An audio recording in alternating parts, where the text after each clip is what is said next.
MLB stars of the game, and I got the man here for the White Sox. I'm going to let him do some self to my Chicago audience. Want me to introduce myself? Yes, sir. My name's Matt Thaiss. I'm a catcher with the White Sox. Where you from, man? Originally from Jackson, New Jersey. New Jersey? Yes, sir. So how a New Jersey boy wind up in the shop? Long road, but here I am, yeah. So we're taking our youngsters behind the scenes, what it's like being a Major League ball player. Every kid dreaming of playing in the big leagues. Yep. You in the big leagues. What's the experience like? It's a lot of fun. It's a dream come true, but it's a lot of hard work. It's day in and day out. It's a grind, but wouldn't trade it for the world. You said it's a lot of hard work. A lot of kids think you guys get drafted and you're in the big leagues the next day. No, absolutely not.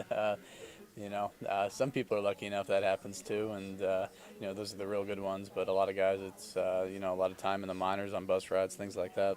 So what's them dues like? What's what? What's them dues like in the minor leagues? The dues? The dues you got to pay to get Oh, there. yeah, long bus rides, 10, 12, 13 hours, Back when I was in the minors, there was a lot of PB&J sandwiches and things like that, but it's gotten a little better as of late. But it's a grind. It's nothing you've ever experienced before until you do it. Yeah, well, Torrey Hunter told me about them days living off $10 meal money. Yeah. The new generation of minor leagues don't know nothing about all that. No. Rightfully so. They got what they deserve, so that's good. So, I've always told my guys it's about getting opportunity. Yes, sir. So what was the opportunity come from that got you on the scouts radar? Like when I was younger, just being a catcher, I think that was big, and having a good head on my shoulders, and just always playing hard. Those were kind of three things that gave me an opportunity. So I always said pitching and catching was quickest way to the big leagues. Yeah, pitching, catching, shortstop. Those are in center field. Those are the four, I think. Now, rumor has it that you was the man. I was the man? You were the man. That's what rumor has it. No, I don't think so. Far from it.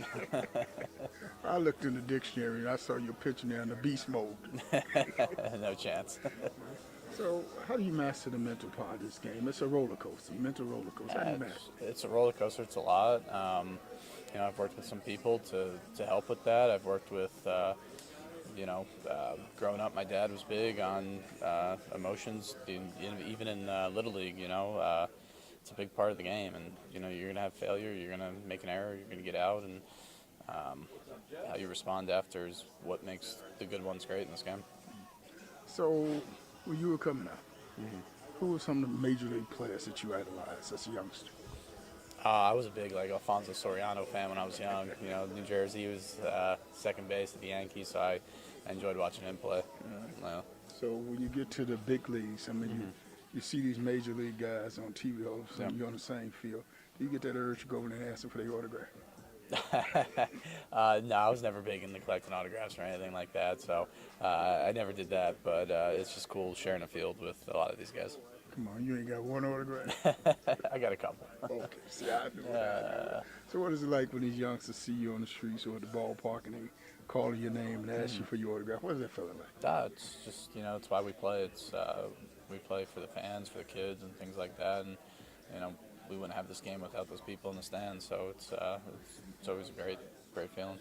Okay, when I coached college ball, we went on road trips, and we got back to the hotel. The guys all flocked around the TV, watch ESPN for the dun moments. Yep. Do you watch ESPN and see yourself? No. Come on. No, I don't. When I get home, I go to sleep. You be peeking at ESPN. Every now and then. Every now and then. Okay, All right. okay. Yeah, I'll give that to you. All right, last question. Yep. Every kid's dream playing in the big leagues. Yep. You get that call if you're going in the big leagues. Walking in the locker room for the very first time. See your uniform hanging up. What was that feeling like? It was a great feeling. It's something you can't really explain. You can never, really picture. You could dream of it, but you can't really, picture that moment until it happens, and it's just a surreal feeling. Did you cry? No. You know. No. You look like I didn't, but yeah, thanks. Did Mama cry? Yeah, I think so. We know Mama Yeah, cried. absolutely. Coach on the road with the band. All right, thank you. Appreciate it. Chapter 6. Each year, countless baseball players share that same dream of playing college or professional baseball. Keep in mind that roster spots are limited, and tough decisions must be made to accommodate incoming talent. Sadly, many players find themselves heartbroken after high school baseball, scrambling to find a college that will take them. You're not alone in this situation, hundreds face the same dilemma each year. Join the book club today and get a copy of the book and be informed. The Diary of a Coach, former MLB scout, 40 years, I just can't tell it all. thediaryofacoach.com, that's thediaryofacoach.com. On social media, click the link to follow us on Twitter, Facebook, Instagram, TikTok, Fanbase, our podcast. Become a subscriber on our YouTube channel and visit our website at mem247.com. That's mem247.com.